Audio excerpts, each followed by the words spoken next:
हमारे चैनल फुकरा मैथ्स पे। तो ये हमारा रिलेशन एंड फंक्शन का लेक्चर नंबर 12वां होने वाला है। अब तक हमने रिलेशन एंड फंक्शन में बहुत सारी चीज़ें देखी। लगभग अब हमारा ये टॉपिक क्या खत्म होने वाला है। हमारे टॉपिक अब खत्म होने वाला है। इस टॉपिक में हमारे कुछ ज़्यादा बचा नहीं है, मतलब क्या बचा नहीं है, बस हमारे क्वेश्चन और करवाने हैं आपके। उसके बाद रिलेशन एंड फंक्शन हमारा पूरा खत्म हो जाएगा। तो आपने पहले क्या क्या देख लिया अभी तक। हमने रिलेशंस देख लिए, फंक्शंस देख लिए। रिलेशन में हमने देखा कि किसी रिलेशन को हम रिलेशन कब बोलेंगे।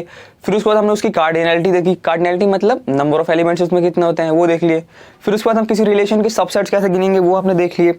फिर उसके बाद हमने arrow diagram, domain, range of a function, ये सब देखा हमने। फिर ग्राफ मेथड देखा, ग्राफ से हम डोमेन और रेंज कैसे निकालते हैं, हम किसी फंक्शन का ग्राफ कैसे बना सकते हैं, हमने ये सब देख लिया। तो अब हम क्या देखने वाले हैं, अब हमारा ये 2.3 आज करवाएंगे। उसके बाद अगला मिसलिनियस होगा और आपका ये चैप्टर खत्म। अच्छा, अगर किसी ने ये पहले की जो 10 लेक्चर्स हैं, 10 या 11 लेक्चर जो भी हैं, अगर आपने नहीं देखे तो मैं आपको हाईली रिकमेंड करूंगा कि आप उन लेक्चर को देख के आओ।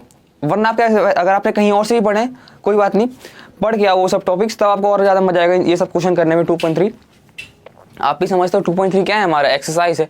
एक्सरसाइज करने के लिए आपको एक बेसिक कॉन्सेप्ट की नॉलेज होनी चाहिए, तो आपके पास तो कम से कम होनी चाहिए, तभी आप कर सकते हो यहाँ पर। तो यही मैं कहना चाहता था। तो शुरू करते हैं आज का लेक्चर। एक बहुत ही बढ़िया दिन, बहुत ही बढ़िया मूड, इसी के साथ आज शुरू करते हैं।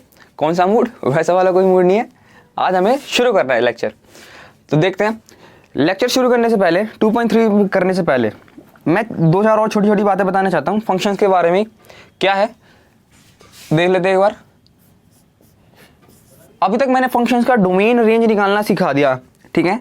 डोमेन कैसे हम निकालते हैं, रेंज कैसे निकालते हैं। बट किसी के मन में ये भी आया होगा कि क्या अगर मान लो कभी क्वेश्चन में हमें 2 फंक्शंस दे दिए, हमसे कहा अब इसको ऐड करके बताओ, अब इसको ऐड करके बताओ 2 फंक्शन को। या फिर हमें दे दिया 2 फंक्शन को, हमें डिवाइड, मल्टीप्लाई या फिर ये माइनस करके दिखाओ, सब्ट्रैक्शन, मतलब माइनस सब्ट्रैक्शन समझो यार। अब मैं वो आपके जितना हाईली क्वालिफाइड नहीं जो मैं सब्ट्रैक्शन ही हमेशा बोलूँ। तो कोई बोल दे माइनस करके दिखाओ, तो ये सब क्या, पहले तो ये सब, इनसे भी पहला सवाल आता है क्या ये पॉसिबल है भी या नहीं है, फंक्शंस में ये सब पॉसिबल है या नहीं है। तो वही 2-4 बातें लिखवानी है, देख लो फटाफट।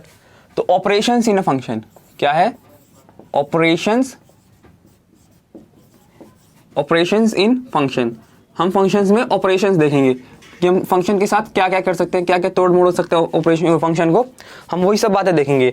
तो पहला हम देखते हैं, पहला हमारा क्या है, एडिशन, कि क्या हम फंक्शन को ऐड कर सकते हैं। तो इसका आंसर है हाँ, फंक्शन को हम ऐड कर सकते हैं। मान लो ये फंक्शन मेरे पास दे दिया एफ ऑफ एक्स हमारे पास क्या है, एक फंक्शन है हमारे पास एफ ऑफ एक्स, जिसका हमारा डोमेन है मान लो नेचुरल नंबर से हमारा, और रेंज क्या है, कोडोमेन क्या है हमारा, रियल नंबर। मैं काम करता हूँ, डोमेन को मैं स्पेसिफाई नहीं करता। नेचुरल नंबर्स बोलने पे आपको लगेगा क्या सिर्फ 0 से लेके मान लो अगर हमारी वैल्यू इनफाइनाइट तक है तभी हम एडिशन कर सकते हैं, तो ऐसा नहीं है। तो इसलिए मैं क्या करता हूँ, इसको मैं अनस्पेसिफाइड कर देता हूँ। मैंने यहाँ पे x लिख दिया। x हमारा क्या है, x हमारा रियल नंबर्स को बिलोंग करेगा, ठीक है, ये मानते हुए चलना। मैंने क्यों ऐसा अनस्पेसिफाइड कर दिया, ताकि हमारे सारे नंबर्स इसमें आ जाए, ताकि हमारे डोमेन में सारे नंबर आ जाए। डोमेन हमारा क्या होता है, जो हम इनपुट देते हैं। तो इनपुट देने में अगर आपसे बोलूँ सिर्फ नेचुरल नंबर्स आपको इनपुट देने हैं एडिशन में, तो आपके दिमाग में यही आएगा कि हमारा एडिशन ऑफ फंक्शन किसके लिए पॉसिबल है, सिर्फ नेचुरल नंबर्स के लिए पॉसिबल है। तब क्या इंटीजर्स भाड़ में जाए, रैशनल नंबर्स भाड़ में जाए, तो ऐसा नहीं है। एडिशन हमारा हर चीज के लिए पॉसिबल है, तो इसलिए मैंने यहाँ पर x ले लिया, और x हमारा क्या है, रियल नंबर्स का सबसेट है। तो देखो एक फंक्शन हमारा ये हो गया। उसी तरह दूसरा फंक्शन मैंने मान लिया g ऑफ x मान लिया। इस बार मैंने मान लिया y हमारा डोमेन है, कोई भी एक डोमेन है। मान लो y में हमारे पास 4 एलिमेंट है, -1, 0, 1/2, 4, कुछ भी एलिमेंट है, ठीक है। और उसी तरह y हमारा क्या है, r का सबसेट है, y हमारा r का सबसेट है। तो एक सेट मैंने मान लिया, सॉरी एक फंक्शन मैंने मान लिया एफ ऑफ एक्स, एक फंक्शन मान लिया मैंने जी ऑफ एक्स, ठीक है। एक काम करते हैं, पहले तो ये मान ही लेते हैं, फिर उसके बाद एडिशन करेंगे, वरना मुझे बार बार मिटा के लिखना पड़ेगा, ठीक है। तो ये 2 फंक्शन है, पहला फंक्शन मेरे पास ये है, दूसरा फंक्शन मेरे पास ये है। अब सवाल यही था कि क्या इन दोनों का एडिशन, मल्टीप्लिकेशन, सब्ट्रैक्शन और उसके बाद डिवीजन क्या पॉसिबल है। तो देख लेते हैं फटाफट। पहला देखते हैं एडिशन। तो क्या एडिशन हमारा पॉसिबल है, तो अभी बता ही दिया मैंने, हाँ एडिशन हमारा क्या है, पॉसिबल है। एडिशन हमारा क्या है, पॉसिबल है एडिशन।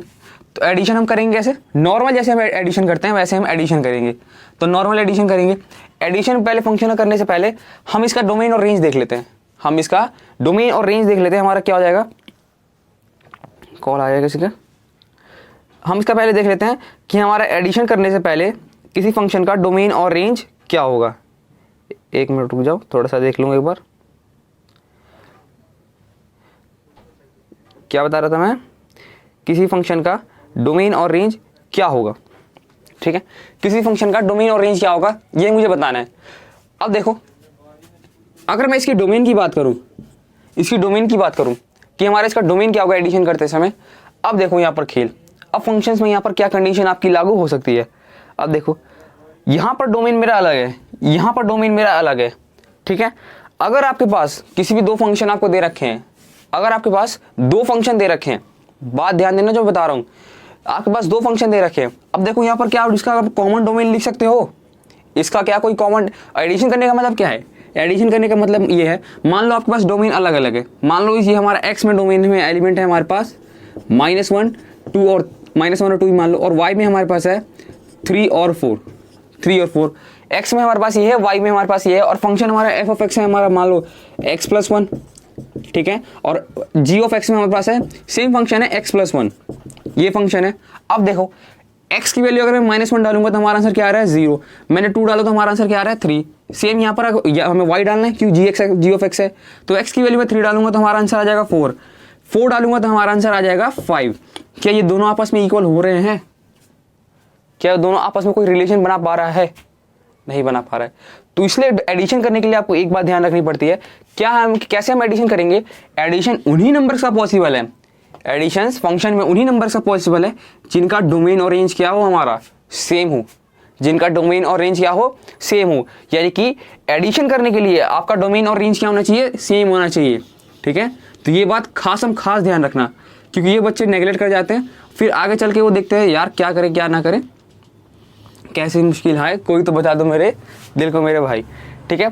तो इसलिए क्या है, अगर आपको एडिशन करना है तो आपका डोमेन और रेंज क्या होना पड़ेगा, सेम होना पड़ेगा, तब आप जाके फंक्शन का क्या कर सकते हो, डोमेन और रेंज कर सकते हो। सिर्फ एडिशन में नहीं, जितने भी हमारे ऑपरेशंस होते हैं उन सभी ऑपरेशंस में आपको ध्यान रखना पड़ता है, क्या कि क्या डोमेन और कोडोमेन आपका क्या होना चाहिए, सेम होना चाहिए, कोडोमेन और डोमेन आपका सेम होना चाहिए, ठीक है। कोई भी दो फंक्शन हो उनका डोमेन और कोडोमेन सेम होना चाहिए। तो देख लेते हैं, तो अब कहने का मतलब क्या है, अब देखो एडिशन करो, अब एडिशन करोगे तो कॉमन डोमेन आपके पास है क्या है, x है। इस केस में आपका डोमेन ऑफ फंक्शन क्या हो जाएगा x, तो x से लेके कहां तक जाएगा आपका r तक, x से लेके r तक, और एडिशन आपका क्या हो जाएगा, फंक्शन जो भी फंक्शन दे रखा होगा f ऑफ x प्लस में हमारा जो भी फंक्शन दे रखा होगा g ऑफ x, ठीक है। बात आपको बस यही ध्यान रखनी है, जैसे नॉर्मल एडिशन करते हैं वो भी वही करना है, कुछ अलग नहीं है, सब एकदम सेम जाएगा, नॉर्मल जो ऑपरेशंस करते हो एकदम सेम जाएगा। बस जब भी आपको ये डोमेन और रेंज की बात करें, सॉरी कोडोमेन की, डोमेन और कोडोमेन की बात करें, तो वो हमारा क्या होना चाहिए, जो भी फंक्शन हमारे पास दे रखा हो सेम होना चाहिए। एक और सवाल, ये तो हो गया अगर हमारे पास 2 नंबर है तो हम फंक्शन को क्या ऐड कर सकते हैं, मान लो अगर 3 नंबर हो गए तो हम कर सकते हैं क्या ऐड, 4 नंबर हो गए, 5 नंबर हो गए, करते करते हमारे पास इनफाइनाइट नंबर हो गए, तब क्या होगा हमारा। तो हाँ, जो 2 के लिए सही है वो हमारे इनफाइनाइट के लिए भी सही है, मैथ्स में रूल होता है, अगर 2 के लिए सही है तो हम मानते हुए चलते हैं कि हमारा इनफाइनाइटली के लिए भी सही होगा। तो इसलिए क्या हम बोल सकते हैं, जितने भी अगर आप इसमें g ऑफ x के बाद y of x, z of x कुछ भी लगा दो, हम उनको ऐड कर सकते हैं, ठीक है। बस कंडीशन हमारी क्या होनी चाहिए, तो दोनों जो जितने भी हमारे पास फंक्शन होंगे, क्योंकि अब तो हमारे पास बहुत ज़्यादा फंक्शन होंगे, तो उन दोनों का डोमेन और रेंज क्या, डोमेन और कोडोमेन क्या होना चाहिए, सेम होना चाहिए, ठीक है। तो बढ़ते हैं आगे, नोट कर लो अगर नोट करना है तो अब देख लेते हैं। तो ये तो हो गया हमारा डोमेन के बारे, एडिशन के बारे में। अब देख लो माइनस के बारे में। माइनस हमारा क्या होगा, सब्ट्रैक्शन क्या हो जाएगा, सब्ट्रैक्शन भी हमारा सेम जाएगा, बता दिया है, क्या बताया था कि जैसे हम जो भी नॉर्मल ऑपरेशन करते हैं सारे ऑपरेशन हम कर सकते हैं, बस कंडीशन इसमें हमारी ये कि क्या होनी चाहिए कि हमारा डोमेन और कोडोमेन क्या होना चाहिए, दोनों का सेम होना चाहिए। तो सब्ट्रैक्शन में हमारा क्या हो जाएगा, सब्ट्रैक्शन में हमारा, अब यहाँ पर हमारा डोमेन क्या हो जाएगा, वही x से लेके r तक, x to r, फिर उसके बाद अगर इसको मैं करूँगा जनरल फॉर्मूला कैसे लिखेंगे, function f of x minus of g of x। Same बात फिर से लागू, अगर इससे 2 से ज़्यादा फंक्शंस हो गए तो क्या 2 से ज़्यादा फंक्शंस का हम एडिशन मल्टीप्लिकेशन माइनस कर सकते हैं, तो इसका आंसर भी है हाँ, 2 से ज़्यादा फंक्शन भी है तभी उनका हम एडिशन और सब्ट्रैक्शन वगैरह कर सकते हैं, कोई लोड लेने वाली बात है। तो ये तो हो गया आपका सब्ट्रैक्शन। अब मान लो इसके बाद क्या आता है आपका मल्टीप्लिकेशन, मैं इसमें ठीक कर रहा हूँ मल्टीप्लिकेशन। तो मल्टीप्लिकेशन में हमारा x से लेकर r तक ही होगा। हर जो भी आप ऑपरेशन करो उसमें हमारा सेम होना चाहिए, मल्टीप्लिकेशन। अब हम करेंगे मल्टीप्लिकेशन के लिए कि क्या मल्टीप्लिकेशन के लिए हमारा ये पॉसिबल है, तो हाँ मल्टीप्लिकेशन के लिए भी हम कर सकते हैं function F of x into में हमारा फंक्शन जी ऑफ एक्स। उसी तरह अगर 2 से ज़्यादा फंक्शन है तो उसको भी हम इसी में आगे मल्टीप्लाई करते जाएंगे। कंडीशन एक ही है कि हमारा ये सेम होना चाहिए, ये हमारा सेम होना चाहिए। अब देख लेते हैं हमारा आखिरी वाला डिवीज़न, यही मैं लिख देता हूँ अलग से डिवीज़न।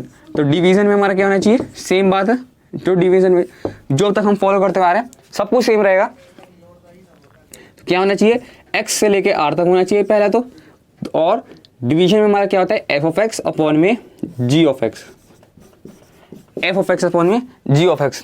तो ये आपका हो गया ऑपरेशंस इन अ फंक्शन। ठीक है, ठीक है, तो बढ़ते हैं आगे। अब कुछ क्वेश्चंस हमें देख लेने, अब क्वेश्चंस देख लेते हैं। तो ये आपको हो गया, ये जो छोटी बातें थी ये जो मुझे बतानी थी, ठीक है, नोट कर लो।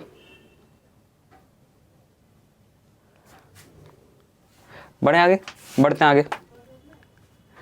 इसमें एक और चीज़ है, जैसे अगर आप तो जनरल चीज़ है, आपको अगर वो आपको अंदाज़ा लग भी जाएगा, फिर मैं आपको लिखवा ही देता हूँ। ठीक है, नोट कर लो इतना, एक चीज़ और लिखवा ही देते हैं। अब क्या लिखवाने वाला हूँ, गलती कर दी मिटा के, 5वां पॉइंट लिख लेता हूँ एक बार। वैसे उतना ज़रूरी नहीं है बट वो आपको समझ में आ जाएगा। वो क्या बोलते हैं, एक बोलते हैं ना, ये ऑब्वियस ही बात है, वो ऑब्वियस ही बात है। क्या है, मल्टीप्लिकेशन। इस बार हम मल्टीप्लिकेशन करेंगे, हमारा मल्टीप्लिकेशन सेम रहेगा, बट इस बार हम मल्टीप्लिकेशन कर देंगे किसी स्केलर के साथ, किसी स्केलर के साथ हम मल्टीप्लाई कर देंगे। तो मल्टीप्लिकेशन बाय स्केलर। अब तो हम क्या कर रहे थे, 2 फंक्शन को ये मल्टीप्लाई कर देते थे, अब हम क्या करेंगे, स्केलर से करेंगे। तो स्केलर क्या होता है, पहला तो सवाल ये आता है, स्केलर क्या होता है। 2 तरह के हमारे पास होते हैं, एक तो पहला होता है वेक्टर्स और एक होता है हमारे पास स्केलर्स। पढ़ा होगा आपने 10th में भी, बेसिक्स आपने पढ़ी होगी, ज़्यादा आपने कुछ डीप में नहीं पढ़ा होगा। एक होता है हमारे पास वेक्टर्स, एक होता है हमारे पास स्केलर्स। वेक्टर्स हमारे पास क्या है, वेक्टर्स ये है जो पहला तो हमें क्या देता है, डायरेक्शन। हमें एक तो डायरेक्शन देता है, मैं छोटे छोटे लिख रहा हूँ, डायरेक्शन देता है, ठीक है। और क्या देता है हमारे पास, मैग्नीट्यूड देता है, मैग्नीट्यूड। और क्या देख करता है, या मैं इसको यहाँ पर कहीं अच्छे से जगह पे लिख देता हूँ ताकि आपको भी आगे चल के यूजफुल रहे। कहाँ लिखें, यहाँ लिखते हैं, यहाँ लिखते हैं। वेक्टर्स को हम, किसी नंबर को हम वेक्टर्स कब बोलेंगे, वेक्टर्स बोलने के लिए क्या क्या जरूरी है, पहला क्या होना चाहिए, पहला तो वो डायरेक्शन देगा, जो भी हमारे पास नंबर है वो हमें क्या देगा, डायरेक्शन देगा, पहला डायरेक्शन। दूसरा हमारे पास क्या देगा, दूसरा हमें देगा मैग्नीट्यूड, मैग्नीट्यूड देगा दूसरा। तीसरा हमें क्या देगा, आपने तो अब तक ये 2 ही पढ़े होंगे, ये आपने 2 ही पढ़े होंगे, बट 11th 12th में आते आते आपको एक और चीज़ इसमें ऐड हो जाता है। तीसरा हमारा क्या देगा, vector law of addition, vector law of addition. तो इसमें 2-3 लॉ होते हैं, ट्रायंगुलर लॉ, पैरेललोग्राम लॉ, ठीक है। तो वही आपको लॉ पढ़ने हैं। तो वेक्टर लॉ ऑफ एडिशन, इसको भी क्या करना चाहिए, सेटिस्फाई करना चाहिए, तब हम किसी नंबर को क्या बोलेंगे, वेक्टर बोलेंगे। और अगर स्केलर की बात करें कि स्केलर हमारे पास क्या होता है, स्केलर हमारे पास क्या होता है, तो स्केलर हम उसे बोलेंगे जिसके पास सिर्फ और सिर्फ क्या हो, मैग्नीट्यूड हो, सिर्फ और सिर्फ क्या हो, मैग्नीट्यूड हो। तो आपने देखा भी होगा कोई कोई नंबर आपके पास 10th में ऐसे थे जिनके पास डायरेक्शन भी था, मैग्नीट्यूड भी था, बट उनको हम वेक्टर्स नहीं बोलते थे, उनको हम वेक्टर्स नहीं बोलते थे। क्यों ऐसा करते थे, क्योंकि वो वेक्टर्स लॉ ऑफ एडिशन को फॉलो नहीं करते थे, वेक्टर्स लॉ ऑफ एडिशन को क्या करते थे, फॉलो नहीं करते थे, उस वजह से हम उनको वेक्टर्स नहीं बोलते थे, ठीक है। तो स्केलर्स में बोल रहा था, स्केलर्स क्या होता है, स्केलर होता है कोई भी उनके पास क्या हो, बस मैग्नीट्यूड हो। मैग्नीट्यूड कहने का मतलब क्या है, बस उनके पास क्या हो, एक नंबर वैल्यू हो, यानी कि न्यूमेरिकल वैल्यू हो। जैसे मान लो 1 2 3 4 या फिर -1 -8 करते करते कोई भी नंबर हो, -1/2 भी हो, ठीक है। सब हमारा क्या आता है, स्केलर आता है। स्केलर मतलब क्या है, सिर्फ एक न्यूमेरिकल वैल्यू। तो ये हमारा क्या होता है, स्केलर। क्या है हमारा, स्केलर। तो यही हमारे पास है।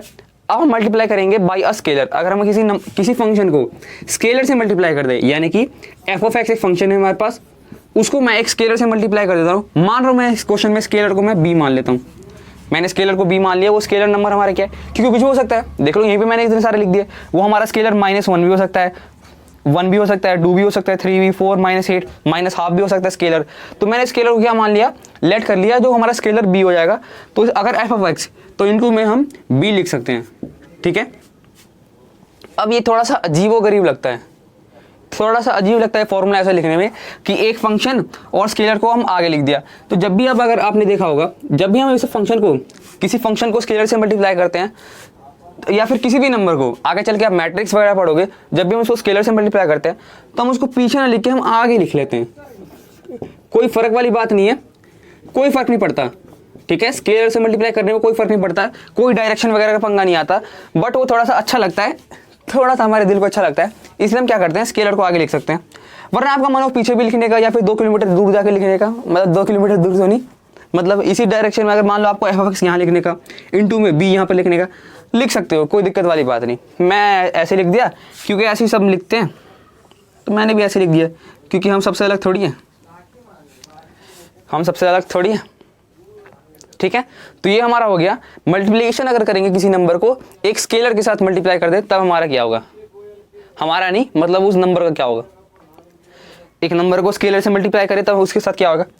अब देख लो, और नहीं, अब तो हो गया बस, अब तो बहुत ज़्यादा पका दे, अब जाना मत, एक्सरसाइज करेंगे अब, ठीक है। नोट कर लो, नोट करना है तो ये वेक्टर्स लॉ नहीं था, शायद पैरेललोग्राम लॉ ऑफ एडिशन था। हाँ, वेक्टर्स वही हो गया, वेक्टर्स लॉ ऑफ एडिशन या फिर पैरेललोग्राम लॉ ऑफ एडिशन, वही कुछ ना कुछ तो होता है, फिजिक्स में होता है ज़्यादातर। ये फिजिक्स में आप पढ़ोगे, तो मेरी फिजिक्स में उतना ज़्यादा स्पेशलिटी नहीं है। स्पेशलिटी मतलब उतने मेरे हाथ, मतलब फिजिक्स में मेरे हाथ टाइट थे, मेरे हाथ टाइट थे, एक मैथ्स ही मेरा सब्जेक्ट था, ठीक है। तो ये हमारा हो गया, नोट कर लो, नोट करना है तो बढ़ते हैं आगे, पॉज करके नोट कर लेना। तो ये हमारा क्या हो गया, ऑपरेशन हमने देख लिया, किसी फंक्शन में हम ऑपरेशन कैसे कैसे कर सकते हैं, मल्टीप्लाई, डिवाइड, माइनस, जिसे आप लोग सब्ट्रैक्शन बोलते हैं। तो देखते हैं आगे।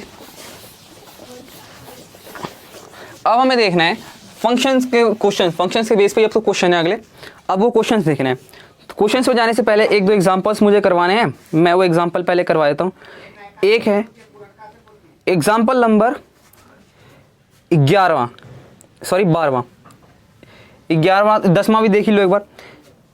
करने से पहले एक और चीज़, बुक खोल के बैठना, प्यार से बोल रहा हूँ, बुक खोल के बैठना, एनसीईआरटी लेके बैठना। एनसीईआरटी में आपका पेज नंबर 37 है, लेके बैठना। एनसीईआरटी रहेगा तो मैं यहाँ पे, क्योंकि बोर्ड पे मैं क्वेश्चन तो लिखता नहीं हूँ, पहली बात, क्योंकि अगर मैं बोर्ड पे क्वेश्चन नहीं लिखूंगा तो आधे से ज़्यादा तो बोर्ड ही भर जाएगा, टाइम बर्बाद होगा। वैसे तो टाइम मैं भी बर्बाद कर रहा हूँ बोलते बोलते, ठीक है, बट क्या कर सकते आपको बोल के समझाना ही पड़ता है, तो टाइम भी बर्बाद होगा, मेरा बोर्ड भी आधे से ज़्यादा भर जाएगा, फिर मुझे भी दिक्कत होगी, फिर मुझे छोटा छोटा लिखना पड़ेगा, फिर आपको दिखाई नहीं देगा। तो इसलिए क्या करो, आप एनसीईआरटी लेके बैठो, और फिर आपको एक हैबिट बन जाएगी, क्वेश्चन देख के ही, लिखे भी नहीं, डायरेक्ट हम कैसे सॉल्व करें, ठीक है। क्वेश्चन वगैरह कोई लिखता है मत लिखना, पाप है मैथ में, कोई ऐसा पाप मत करना। तो एक क्वेश्चन था हमारे पास, एग्जाम्पल नंबर 10th आपके पास एग्जाम्पल था, उस एग्जाम्पल को आप कर सकते हो। अगर आपने मेरा प्रीवियस वाला वीडियो देखा होगा तो उसको हम कर सकते हैं। इसको को क्या बताना है, डोमेन और रेंज बताना है, इसको आपको डोमेन और रेंज बताना है। तो एक क्या दे रखा है हमारे पास, एक n be the set of natural numbers and the relation r be definer। एक हमारे पास क्वेश्चन दे रखा है r such that x, y है, और हमारा फंक्शन क्या है, y हमारा 2f(x) के इक्वल है, जिसमें x और y हमारा नेचुरल नंबर्स को बिलोंग करता है, नेचुरल नंबर्स को, ये नेचुरल नंबर्स को बिलोंग करता है। तो हमें इसका डोमेन और रेंज बताना है, तो हमें इसका डोमेन और रेंज बताना है। तो देखो फंक्शन हमारा क्या है, y इक्वल्स टू में 2f(x), तो y हमारा क्या होता है f(x) के इक्वल, तो इसको f(x) इक्वल्स टू में 2f(x).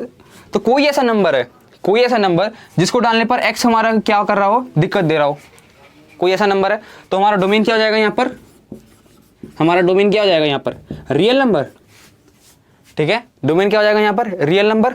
आप ऐसे लिख के आ जाओगे एग्जाम में आपसे पूछ दिया और आपको क्या कर देगा, वो काट देगा।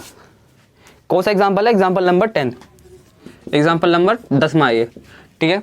क्यों ऐसा काट देगा, क्यों काट दिया भाई, यहाँ पर इसलिए काट दिया क्योंकि देखो डोमेन मैंने क्या बताया था, डोमेन हमारा हमेशा क्या होता है, डोमेन हमेशा हमारा होता है कि डोमेन हमारा कहाँ से हम ले सकते हैं, हमें क्वेश्चन में दे रखा है, क्वेश्चन में हमें क्या दे रखा है कि x और y हमारा किसको बिलोंग कर रहा है, n को, यानी कि x हमारा क्या होता है, डोमेन हमारा किसको बिलोंग कर रहा है, n को, यानी कि n से ज़्यादा नहीं जाएगा।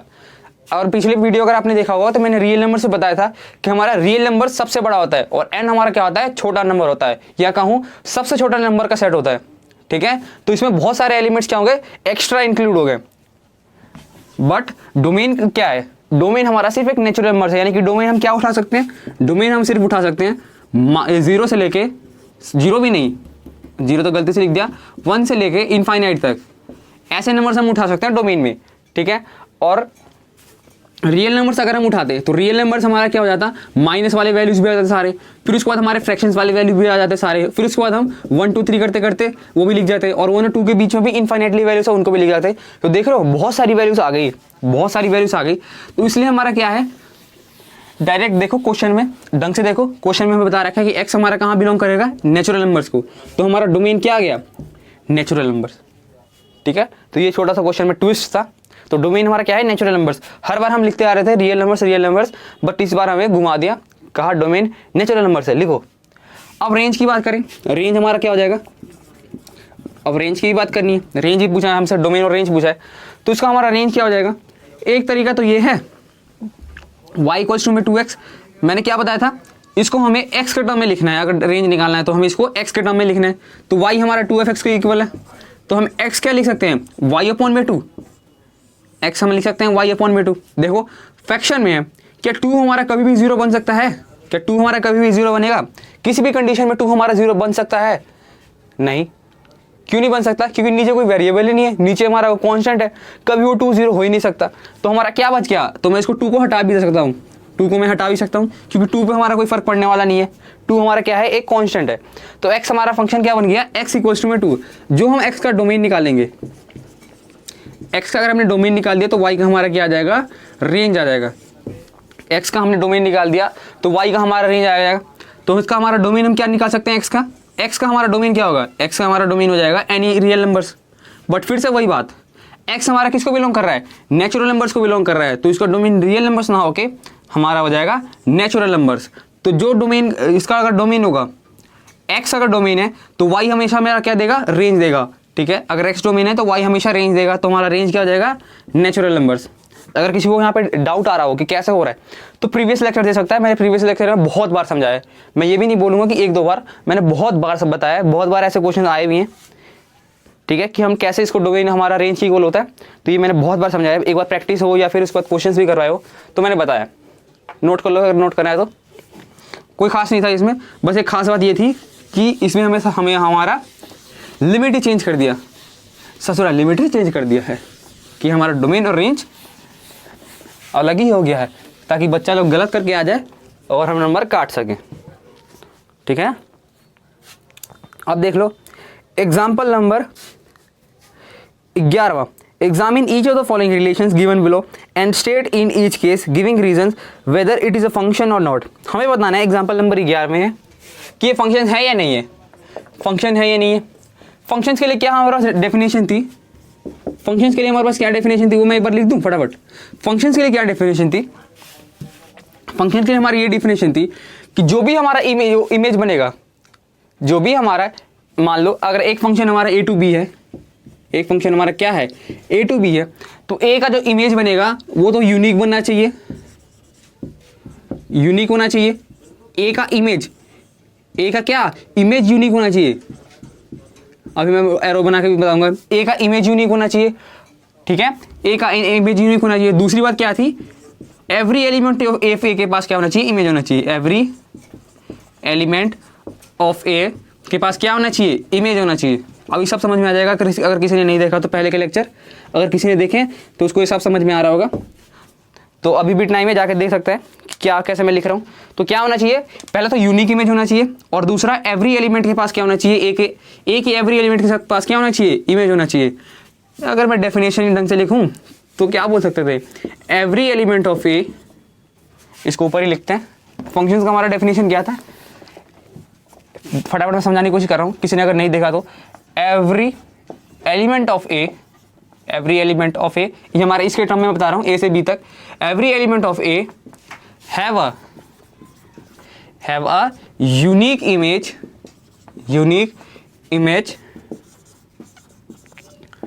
Image in B. कहने का मतलब क्या है, एवरी एलिमेंट ऑफ ए, दो बात मैंने पहले बताई, ध्यान देना है, एवरी एलिमेंट, उसके बाद हमारा यूनिक। तो क्या होना चाहिए, एक तो ए का जितना एलिमेंट है, ए हमारा मान लो ये है, ये हमारा बी है, ये हमारा ए है, ये हमारा बी है। मान लो ए में हमारे पास एलिमेंट है 1 2 3 4 और बी में हमारे पास एलिमेंट है 2 3 4 5 6 7। 1 डालने पर हमारा 2 आ रहा है, 2 डालने पर हमारा 3 आ रहा है, 3 डालने पर हमारा 4 आ रहा है, 4 डालने पर हमारा 5 आ रहा है। ठीक है, अब क्या बोला है, every element of A, every element of A, देखो सभी एलिमेंट के क्या है, सारे एलिमेंट के इमेज बन रहे हैं। Every element of A have a unique image, unique अभी छोड़ दो, यूनिक अभी भूल जाओ, जो यूनिक यहाँ पे कुछ लिखा भी है मैंने, तो क्या लिखा हुआ है, every element of A have a image, every element of A have a image है। देखो 1 की इमेज 2 है, 2 की इमेज 3 है, 3 की इमेज 4 है, 4 की इमेज 5 है। मैंने इमेज वगैरह कैसे दिखते हैं ये भी बता रखा है। तो 1 की इमेज 2 है, 2 की इमेज 3 है, 3 की इमेज 4 है और 4 की इमेज 5 है। तो एवरी एलिमेंट तो हो गया, पहला कंडीशन सेटिस्फाई हो गया। दूसरी condition have a unique image, unique यानी कि एक इमेज होना चाहिए। तो 1 से लेकर 1 पे हमारा क्या है 2 है, क्या एक से ज़्यादा इसकी इमेज बन रही है, देखो एक की इमेज क्या है 2 है और कितनी आ गई, एक की इमेज है, एक इमेज है ना। अगर मान लो 1 से अगर 3 भी हमारा अगर इमेज बनाता, तब इस केस में हमारी इमेज कितनी हो जाती, दो इमेज हो जाती। एक की कितनी इमेज है, एक की पहले तो पहला इमेज दूसरा इमेज, 2 इमेज हो जाती। इस केस में हमारा क्या हो जाता है, ये फंक्शन ही नहीं होता, इस केस में हमारा ये फंक्शन ही नहीं होता। तो हमारे पास एक ही इमेज है, तो इसलिए हमारा क्या है, ये फंक्शन हो जाएगा। तो एक का एक इमेज ये है, दूसरे का दो नंबर का इमेज क्या है 3 यानी कि यूनिक इमेज, तीसरे नंबर का 4 यानी कि यूनिक इमेज, चौथे नंबर का 5 यानी कि यूनिक इमेज। तो ये हमारे क्या हो गया, यूनिक इमेज। तो कहने का मतलब ये है, फंक्शन हमारा फंक्शन कब होगा कि एक तो जितने भी एलिमेंट्स ऑफ ए हैं उन सबसे एक एरो जाना चाहिए, उन सबसे क्या होना चाहिए, एरो जाना चाहिए, यानी कि सारे एलिमेंट ऑफ ए हमारे यूज में आने चाहिए। दूसरी बात, जितने भी एलिमेंट्स हमारे यूज हो रहे हो, जितने भी एलिमेंट्स हमारे यूज हो रहे हो उनके यूनिक इमेज होना चाहिए, उनके यूनिक इमेज आने चाहिए। तो देखो unique image, unique image, unique image, unique image. Image ही बता देता हूँ एक बार, इमेज हम किसे बोलते हैं, अगर आप इसका इमेज बनाओगे 1 का अगर आप इमेज बनाओगे तो हमारा 2 के ऊपर इमेज बनेगा। 1 का अगर आप इमेज बनाओगे तो 2 के ऊपर इमेज बन रहा है, तो इसलिए हमारा क्या है, ये इमेज है। ये हमारा क्या है, शीशा, मान लो शीशा है, ऐसी बजट कम है इसलिए हमारा शीशा यहाँ पर मैंने रख दिया। तो 1 का इमेज हमारा 2, 2 का इमेज हमारा 3, तो ऐसा हमारा ये क्या है, इमेज है। इसको हम क्या बोलते हैं, इमेज। तो ये हमारी फंक्शंस की बेसिक डेफिनेशन थी कि किसी फंक्शन को हम फंक्शन कब बोलेंगे। तो मिटाता हूँ मैं, नोट करना है अगर इसको नोट कर लो। वैसे अगर कोई पहले से लेक्चर देख रहा है तो उसको पता ही होगा। तो ये हमारा हो गया कि फंक्शन को हम फंक्शन कब बोलेंगे यही बोला ना हमने, किसी फंक्शन को हम फंक्शन कब बोलेंगे। 2 कंडीशन बस हमें देखनी है, यूनिक होना चाहिए और सारे एलिमेंट्स के पास एक इमेज अपनी अपनी होनी चाहिए। तो देख लेते हैं फटाफट। पहले मैं मार्कर को थोड़ा सा इंक पिला देता हूँ। तो ये तो हो गया हमारा फंक्शन का फंडा कि हम फंक्शन को फंक्शन कब बोलेंगे। तो अब क्वेश्चन एग्जांपल नंबर 11 देख लेते हैं फटाफट। 11 नहीं है 12, हाँ 11 ही है। 11वें फंक्शन में बोल रखा है कि एक रिलेशन दे रखी है। पहले तो क्या रिलेशन हमारे पास दे रखे हैं, एक रिलेशन में दे रखा है इस प्रकार से कुछ कि हमारे पास पहला एलिमेंट है 2,1, ऑर्डर पेयर 2,1, फिर ऑर्डर पेयर 3,1, फिर ऑर्डर पेयर हमारा 4,2। हमें पता करना है कि क्या हमारा ये रिलेशन है, सॉरी फंक्शन है या नहीं है। तो देखो पहले वाले को हम क्या बोलते हैं, डोमेन, और दूसरे वाला हमारा क्या होता है, रेंज। यानी कि पहला वाला हम इनपुट देते हैं और दूसरा वाला हमारा आउटपुट। तो देखो कैसे बनाते थे, एरो डायग्राम बना के देख लो एक बार फटाफट। एरो डायग्राम बना के देख लिया। अब देखो ये पहला वाला हमारा क्या होता था, जो हम इनपुट देते हैं तो इनपुट वालों को हम पहले वाले में तो 2, 3 और 4, फिर हमारा 1, 1 और 2। अब देखो 2 डालने पर हमारा 1 आ रहा है तो 2 डालने पर 1, 3 डालने पर हमारा 1 आ रहा है तो 3 डालने पर हमारा 1। तो 1 हमारे पास एक ही फंक्शन में एक ही बार लिखते हैं, तो 3 डालने पर हमारा 1 यहीं पे लिख देते हैं। सेट है ना, सेट में हम कितनी बार लिखते हैं, सेट में हम एक ही बार लिखते हैं। तो ये क्या है हमारे पास, कोडोमेन का सेट है, यानी कि रेंज का भी सेट है। कोडोमेन क्या होता है, रेंज क्या होता है हमारा, कोडोमेन का सबसेट होता है।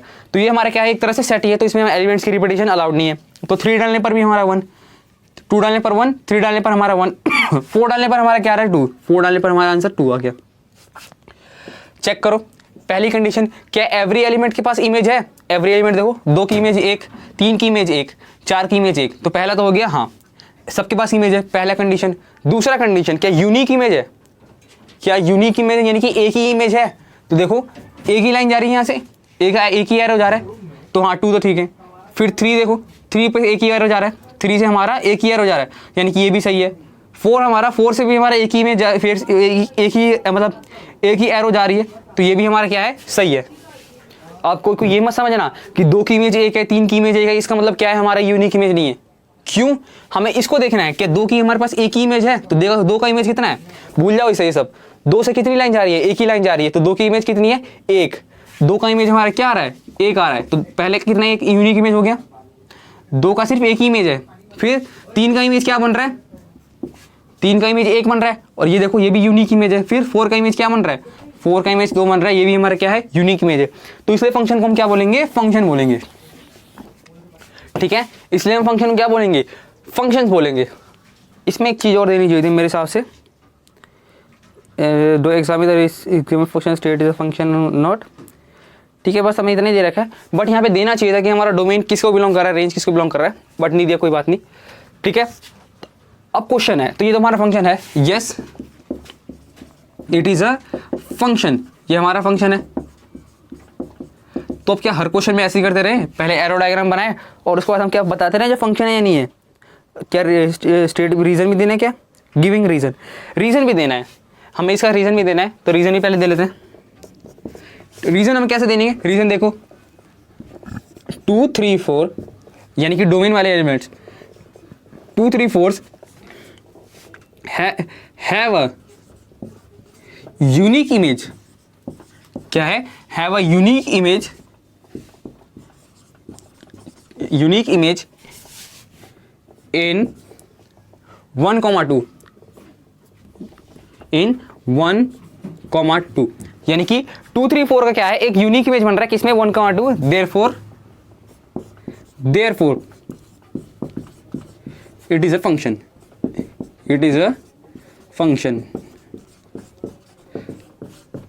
ठीक है। तो ये हमारा फंक्शन बन रहा है। या फिर इसे और अच्छे से लिखना है तो ऐसे भी आप लिख सकते हो, इसे मिटा दो, ये तो समझ में आया क्या होगा। तो इसका आप स्पेसिफाई कर दो, तो ये हमारा डोमेन है, डोमेन देख लो यहाँ पर क्या बन जाएगा हमारा 2 3 4। रेंज की बात कर लो, यहाँ पर रेंज हमारा क्या बन जाएगा, रेंज देख लो एक बार, रेंज हमारा क्या है 112 यानी कि 112 सेट्स में रेपिटेशन अलाउड नहीं होती तो हमारा 1 मुड़ जाएगा, तो ये 1 और 2। तो हम इसकी जगह क्या लिख सकते हैं, इसकी जगह हम ये लिख सकते हैं और अच्छे से कि एवरी एलिमेंट ऑफ डोमेन, जहां पर डोमेन लिख लेना, every element of domain have a unique image इन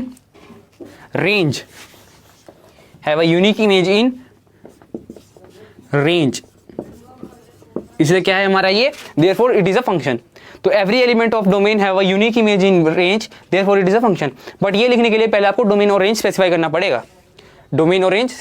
पड़ेगा, तो ये हमारा क्या हो जाएगा, फंक्शन हो जाएगा, ठीक है। या इससे बढ़िया एक और तरीका लिख सकते हैं, डोमेन को हमेशा हमारा कौन सा सेट होता था, डोमेन सेट हमारा ए सेट होता था और ये रेंज सेट हमारा बी सेट होता था। तो इसको हम ऐसे भी लिख सकते हैं, every element of A have a unique image in B, therefore it is a function. ये तो आपका डेफिनेशन ही हो गया, डेफिनेशन एज इट इज छाप दिया। ये छापने के लिए पहले आपको यहाँ पर स्पेसिफाई करना पड़ेगा कि ए हमारा ये है, बी हमारा ये है। तो यहाँ से इसको मिटा देते हैं। अब सवाल मेरा ये है, मतलब आपका ये सवाल होगा कि क्या हमें फंक्शन देखने के लिए बार बार हमें एरो डायग्राम बनाना पड़ेगा, कोई इसके लिए भी कोई जुगाड़ नहीं है क्या, कि क्या हमें फंक्शन देखने के लिए हमेशा एक एरो डायग्राम बनाएंगे पहले, फिर हम देखेंगे क्या फंक्शन हमारा फंक्शन है या नहीं है। तो कैसे हम इसको करेंगे, कैसे हैंडल करेंगे, तो बहुत ज़्यादा लेंथी हो जाएगा, टाइम बर्बाद करेगा। तो तरीका ये है, क्या तरीका है हमारा, ये जो आपका लिखा हुआ है अगर इस फॉर्म में दे रखा है, रिलेशन वाले फॉर्म में दे रखा है, आपको वाई वाला नहीं देखना। वाई वाला हम किसे बोलते हैं, इसे बोलते हैं, सेकंड वाले को हम वाई वाला और पहले वाले को हम एक्स वाला, ये हमारा एक्स, ये हमारा वाई। अगर आपको चेक करना है कि ये हमारा फंक्शन है या नहीं है, पहली चीज़ आपको क्या चेक करनी है, अगर रिलेशन ऐसे रिलेशन दे रखे हैं, पहले बता रहा हूँ, अगर सिर्फ और सिर्फ ये रिलेशन दे रखा है, ऊपर बता नहीं रखा कि डोमेन हमारा ये है, रेंज हमारा ये है, अगर ये सब नहीं बता रखा, तब इस केस में कैसे चेक करोगे, एक्स वाला, जो एक्स वाला आपका क्या है, एक्स वाला रिपीट नहीं होना चाहिए, एक्स वाला आपका कभी भी रिपीट नहीं होना चाहिए, कभी भी एक्स वाला रिपीट नहीं होना चाहिए। तो उस केस में हमारा क्या हो जाएगा, फंक्शन हो जाएगा। कब, अगर डोमेन और रेंज स्पेसिफाई नहीं कर रखा हो, डोमेन और रेंज स्पेसिफाई ना कर रखा हो, बस एक उठा के हमें दे दिया ये वाला, ऐसे ही हमें एक रिलेशन ऐसे ही आर उठा पटक दिया यहाँ पर। अब हमसे पूछ रहा है क्या ये रिलेशन हमारा फंक्शन है या नहीं है। तो इस केस में हम कैसे चेक करेंगे कि एक्स वाला हमारा रिपीट नहीं करना चाहिए कहीं पे भी। देखो एक्स वाला क्या कहीं पे रिपीट कर रहा है, एक्स वाला रिपीट कर रहा है कहीं पे, नहीं कर रहा, तो इसलिए हमारा क्या है, ये फंक्शन है, एक्स वाला क्या रिपीट नहीं कर रहा, तो ये हमारा क्या है, फंक्शन है। अगर मान लो कभी रेंज दे दिया, डोमेन और रेंज हमें दे दिया, और आप पूछ रहे हैं हमसे क्या फंक्शन है या नहीं है, तो उस केस में हम क्या करेंगे, सेम पहला तो देखेंगे, पहला पॉइंट देखेंगे कि एक्स वाला क्या हो, रिपीट ना कर रहा हो, या मैं इसको मिटा देता हूँ। अगर मान लो आपसे दे दिया डोमेन और रेंज भी दे दिया आपको, यानी क्वेश्चन में थोड़ा सा और कुछ दे दिया, तो पहला पॉइंट तो आपको यही चेक करना है कि हमेशा पहला पॉइंट तो आपको यही चेक होगा कि एक्स वाला क्या हो, रिपीट ना हो। और दूसरा पॉइंट आपको क्या चेक करना है, जो वाई वाला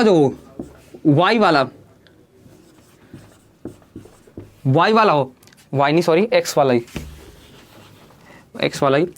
एक्स वाला कौन सा है हमारा, डोमेन। एक्स वाला हमारा कौन सा है, डोमेन एक्स का या एक्स के सारे एलिमेंट्स यूज होने चाहिए, यूज होने चाहिए। तो फंक्शन चेक करने के लिए हमें क्या चेक करना पड़ेगा, पहला, अगर हमारे पास डोमेन और रेंज नहीं दे रखा तो सिर्फ हमारा पहला वाला पॉइंट से काम बन जाएगा कि एक्स का कोई भी एलिमेंट क्या होना चाहिए, रिपीट नहीं होना चाहिए, यानी कि जो एक्स वाला हमारा क्या है, रिपीट नहीं होना चाहिए। ठीक है। दूसरी बात, अगर आपको डोमेन और रेंज यहाँ पे दे देता, मान लो डोमेन हमारा दे देता, यहाँ पर कोई भी एक नंबर सेट उठा के दे देता, मान लो 1 2 यहाँ पर दे 2 3 4 है, तो 1 2 3 4 दे दिया यहाँ पर।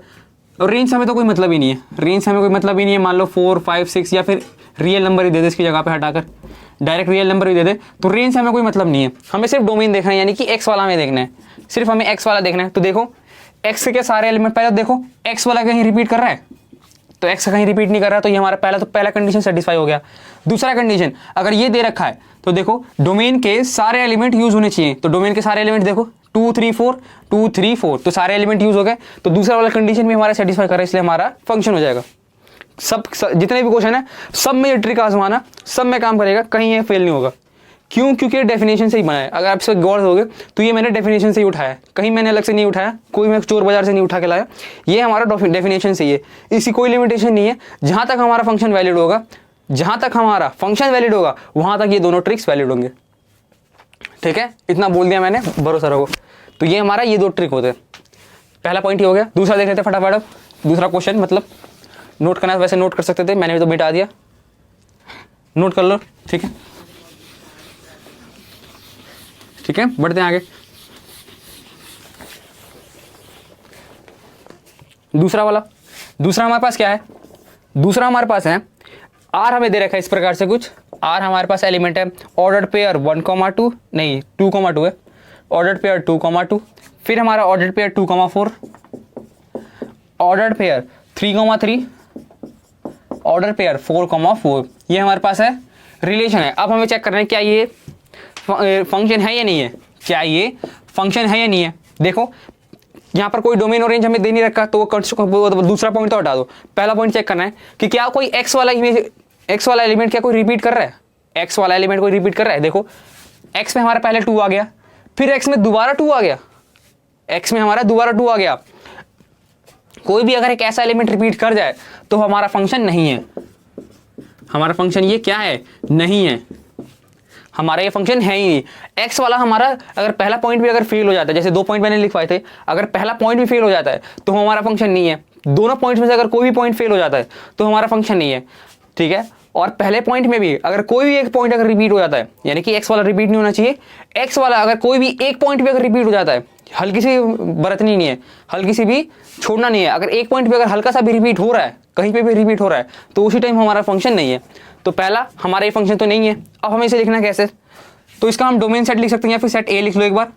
सेट ए देखो क्या है हमारा, 2 2 3 4 2 3 4, और बी वाला हमारा क्या है 2 4 3 4 2 4 3 4। तो फंक्शन में हम रिपीट नहीं करते, तो इसको हम ऐसे लिख सकते हैं 2 3 4 और 2 3। अब इसमें हमारा क्या दिक्कत आ रही है, इसमें अगर पहला वाला पॉइंट अगर लिखें, पहला वाला पॉइंट देखें, पहला वाला पॉइंट अगर फेल हो रहा है तो उसको हम ऐसे लिखेंगे क्या पर, यहाँ पर क्या हम इसको यहाँ पर लिखेंगे क्या, अभी भी तो हमें बताना है।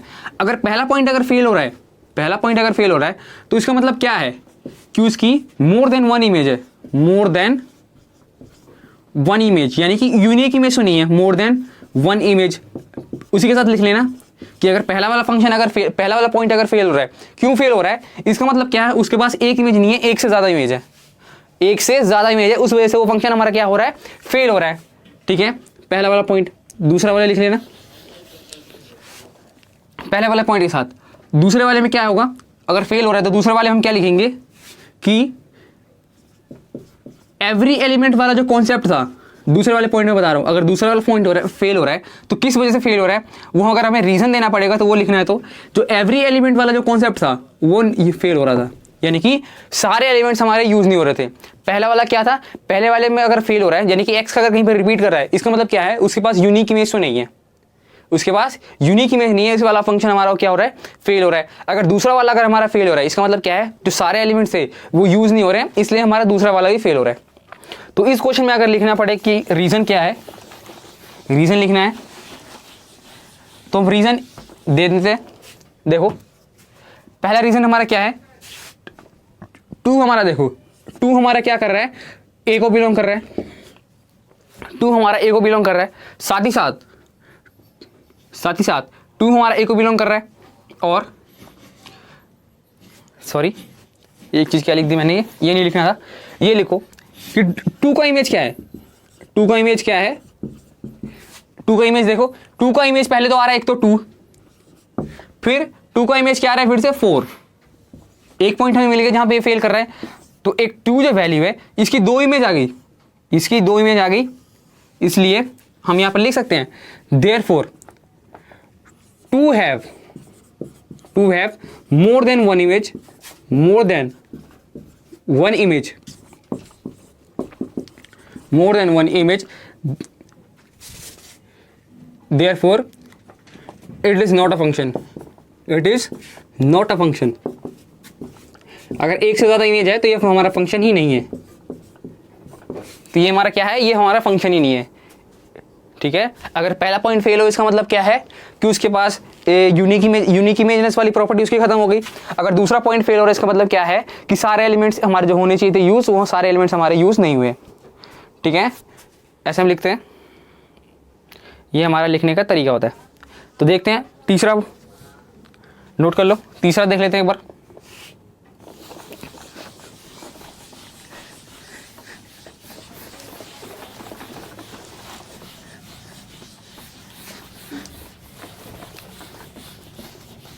अगर आपको सिर्फ फंक्शन चेक करना है तो जो पहले दो पॉइंट लिखवाए थे वही, अगर आपको रीजन भी देना है तो उसके बाद जो दो पॉइंट लिखवाए हैं वो भी लिखने पड़ेंगे आपको साथ में। तो तीसरा हमारा क्या है, तीसरा हमारा रिलेशन दे रखा है सच दैट आर हमारा है 1,2, फिर है हमारा 1,2, फिर हमारा 2,3, फिर है हमारे पास 3,4, फिर 4,5, फिर 5,6, फिर हमारे पास 6,7, फिर हमारे पास 6,7। तो ये हमारे पास एलिमेंट दे रहे हैं, ये हमें एलिमेंट दे रखे हैं। अब हमें पता करना है क्या ये फंक्शन है या नहीं है।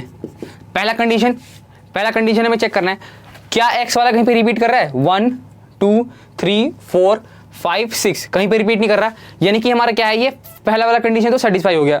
दूसरा कंडीशन तो हमें चेक करने की जरूरत ही नहीं है, क्यों, क्योंकि हमारे पास डोमेन और रेंज ऊपर दे ही नहीं रखा, हमें डोमेन और रेंज सेट, डोमेन और कोडोमेन हमें दे नहीं रखा, तो हमें दूसरा वाला चेक करना ही नहीं है। तो इसलिए हमारा क्या हो जाएगा, हम इसका स्टेटमेंट कैसे लिखिए तो एक सेट हम ए मान लेते हैं जिसमें हमारे पास एलिमेंट है डोमेन वाले, यानी कि 1 2 3 4 और 5 और 6, ए सेट हमारे पास ये हो गया। बी सेट मान लेते हैं रेंज वाले, तो 2 3 4 5 6 और 7 सेट हो गया। अब देखो, अब यहाँ पर हम क्या लिख सकते हैं, every element of A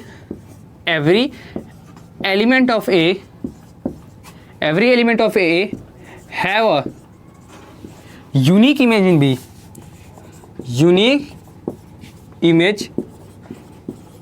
in B,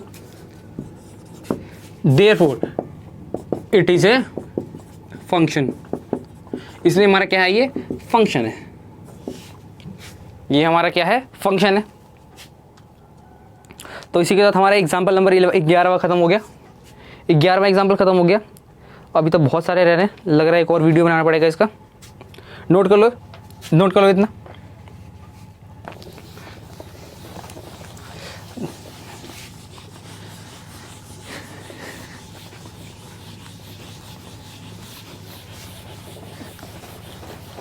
तो 11वां एग्जाम्पल खत्म हो गया। अब आप क्या कहेंगे 12वां एग्जाम्पल, 12वां एग्जाम्पल भी देख भी लो।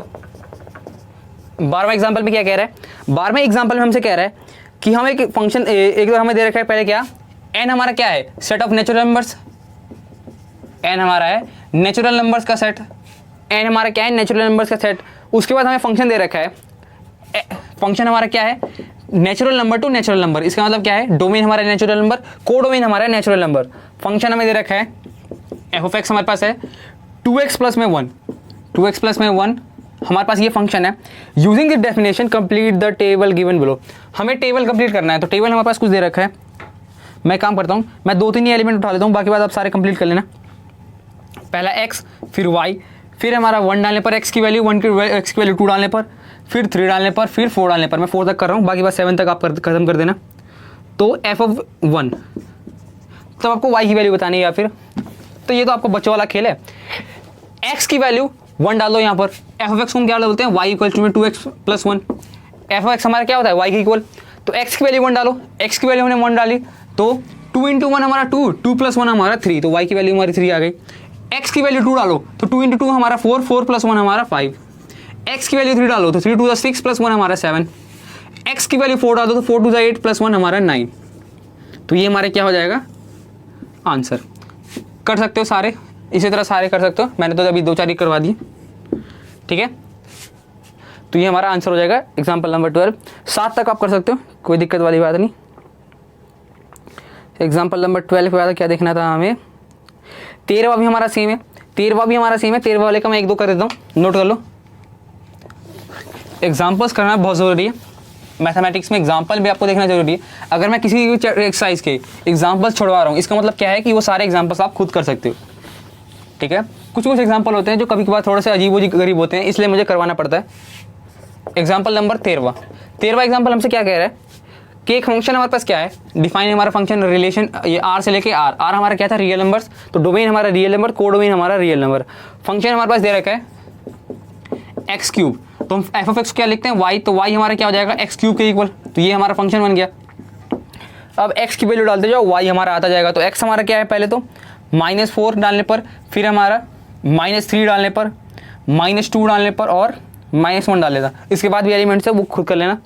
-4 एक्स की वैल्यू मैंने डाली, एक्स मैंने -4 डाला, तो 4 4 जा कितना जाएगा, 4 4 जा 16, 16 4 जा 64, ठीक है। और माइनस हमारा एच डी आ जाएगा, -4 का क्यूब करो ना, -4 का क्यूब करोगे तो माइनस का क्यूब इंटू में आपका 4 का क्यूब, माइनस का क्यूब क्या होगा, माइनस इंटू माइनस हमारा प्लस, प्लस इंटू माइनस हमारा माइनस। 4 का क्यूब 4 4 जा 16, 16 4 जा 20, 64, तो हमारा आंसर -64 वही गया है। उसी तरह -3 का हमारा कर जाएगा 27, -2 का कर जाएंगे -8 और -1 का -1। इसके बाद वाले एलिमेंट्स कर सकते हो। तो ये हमारा 13वां एग्जाम्पल, नोट कर लेना, नोट कर लो।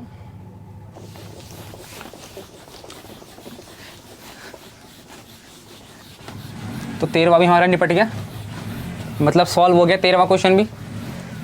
अब देख लेते हैं अगला। 13वें के बाद हमारा क्या है, 13वां हमारा हो गया डिफाइन द राइट, अच्छा इसका डोमेन और रेंज भी लिखना था, सॉरी तो मैंने तो मिटा दिया। डोमेन और रेंज भी लिखना था इसका। तो डोमेन हमारा क्या हो जाता, जो एक्स वाला आपका होता वो डोमेन हो जाता, ठीक है। जो एक्स वाला हमारा आता आंसर, जो हम एक्स जो इनपुट दे रहे थे, क्या क्या इनपुट इसमें दे रखा है, -4 डाल रहे थे, -3 डाल रहे थे, -2 डाल रहे थे, -1, फिर 0 था, फिर हमारा 1 था, फिर 2 था, फिर 3 था, फिर 4 था। तो ये हम इनपुट दे रहे थे, तो ये हमारा डोमेन हो जाता, ये हमारा क्या हो जाता, डोमेन। ये हमारा क्या है, डोमेन। और y वाला हमारा क्या हो जाता है, रेंज, जो आपका आंसर आता। तो क्या क्या आंसर आ रहा था, तो देख लो, -4 का क्यूब -64 में फटाफट कर देता हूँ, -3 का क्यूब -27, -2 का क्यूब -8, -1 का क्यूब -1 0 1 8 27 64। तो ये हमारा क्या है, रेंज है, ये हमारा रेंज है, ठीक है। तो ये हमारा ऊपर वाला डोमेन और नीचे वाला हमारा रेंज, डोमेन और रेंज निकाल दिया। फिर आपसे इस फंक्शन का ग्राफ भी बनाने के लिए कह रहा था, फंक्शन का ग्राफ भी बनाने के लिए कह रहा था। तो बहुत कुछ था इस क्वेश्चन में।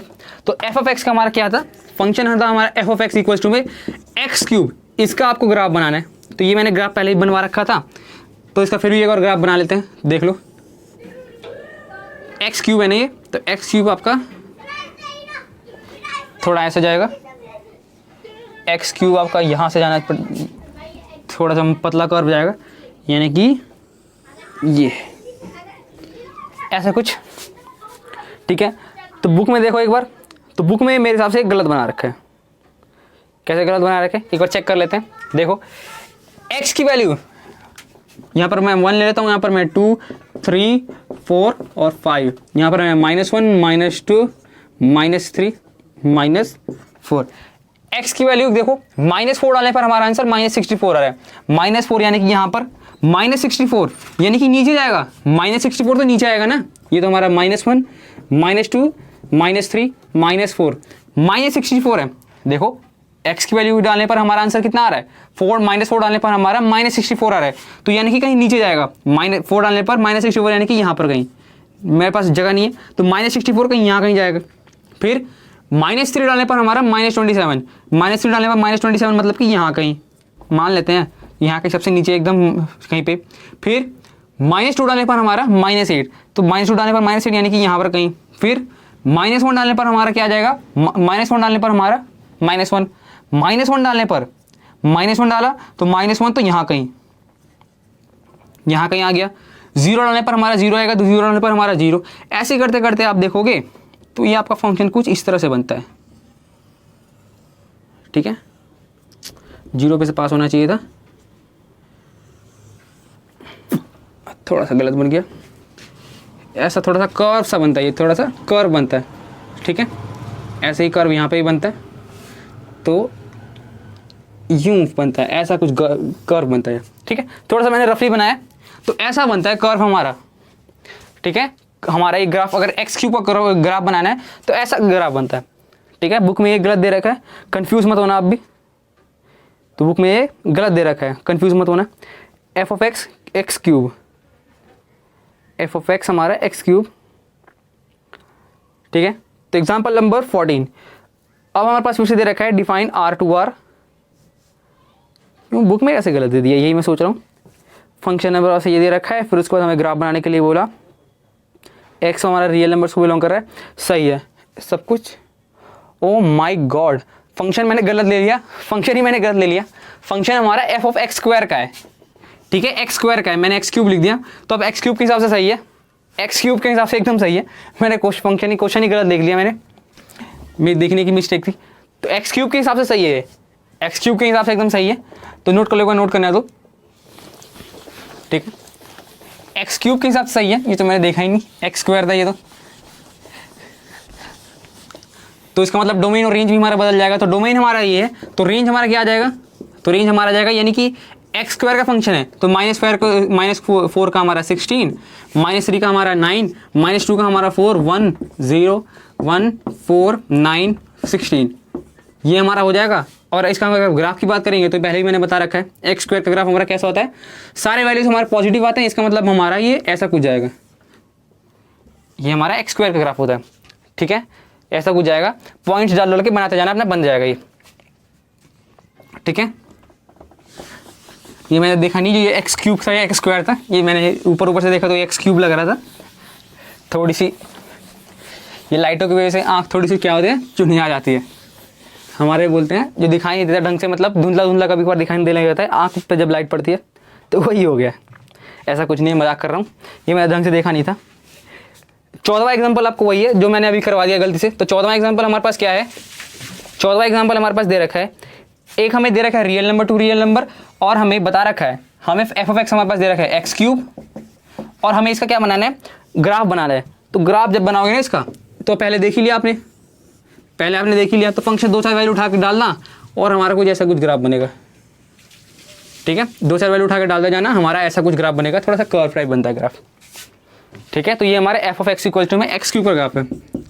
मेरे से आप पूछेंगे क्या ये ग्राफ हम याद करके रखें, तो मेरे लिए आंसर है हाँ, एकदम हाँ, highly recommended, highly recommended.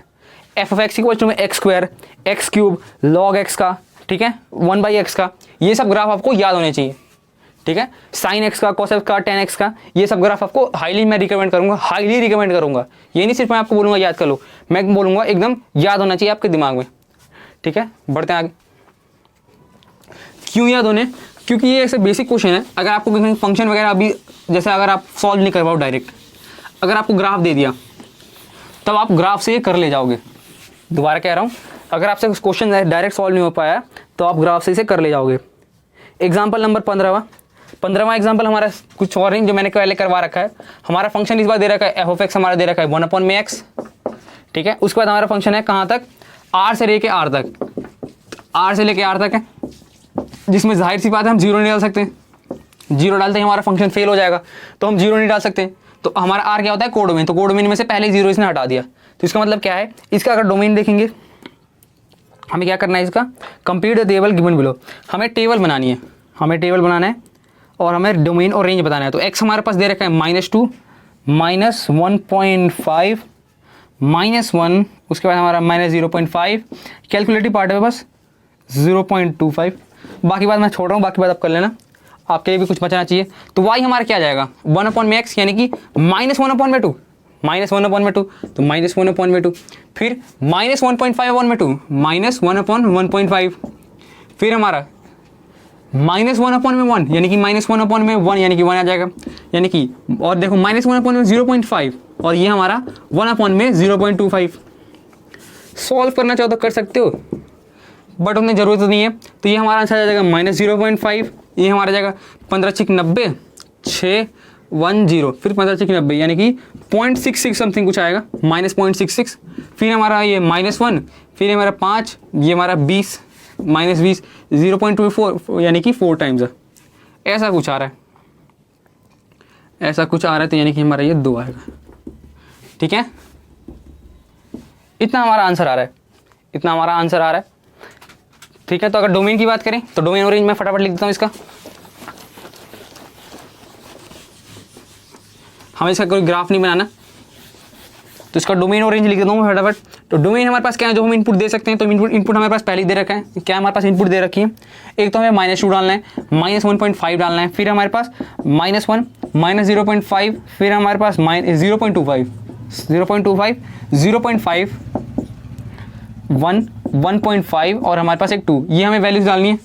Range हमारी बात करें, रेंज हमारा क्या आ जाएगा, यानी कि सबका रेसिप्रोकल कर दो, तो यानी कि -1/2, दूसरा -1/1.5, फिर -1/1, -0.5/1/0.5, -1/0.5, फिर 1/0.25, फिर हमारा 1/0.5, फिर हमारा 1/1, फिर अपना 1/1.5, फिर वो हमारा 1/2। तो ये हमारा क्या हो जाएगा रेंज, डोमेन और रेंज। तो हमारा 15वां एग्जाम्पल भी हो गया, निपट गया, 15वां एग्जाम्पल भी निपट गया। अब करना है 16वां, 17वां, 18वां। तो ये हम अगले क्लास से करेंगे क्योंकि वीडियो बहुत ज़्यादा लंबी हो गई है, तो मैं इसको सेपरेट ही करके रखता हूँ ताकि ये सेपरेट से हमारा शुरू हो जाए, आपके पास एक ढंग का कलेक्शन हो जाए। तो यहीं तक हमारा आज का लेक्चर है। तो हमने आज क्या पढ़ा, हमने ऑपरेशन सारे देख लिए, ऑपरेशन हम कैसे करते हैं किसी फंक्शन का, डिवाइड, मल्टीप्लिकेशन, उसके बाद हमने उसकी कंडीशन देखी कि क्या कंडीशन होनी चाहिए कि अगर डिवाइड, मल्टीप्लाई या फिर एडिशन, सब्ट्रैक्शन करे तो उसके लिए हमारी कंडीशन क्या होनी चाहिए किसी फंक्शन में। स्केलर और मल्टीप्लिकेशन क्या होता है, स्केलर और वेक्टर में हम छोटा सा डिफरेंस देख लिया, ज़्यादा हम वास्ट में नहीं गए, डीप में नहीं गए, जो हमारे काम करता है वही हमने देख लिया। तो आज का टॉपिक हमारा यहीं तक खत्म होता है। अगली क्लास में हम करेंगे क्वेश्चन जो हमारे पास है 2.3 हम 2.3 देखेंगे अगली क्लास में। तो मिलते हैं आपसे अगले लेक्चर में, तब तक के लिए बाय बाय।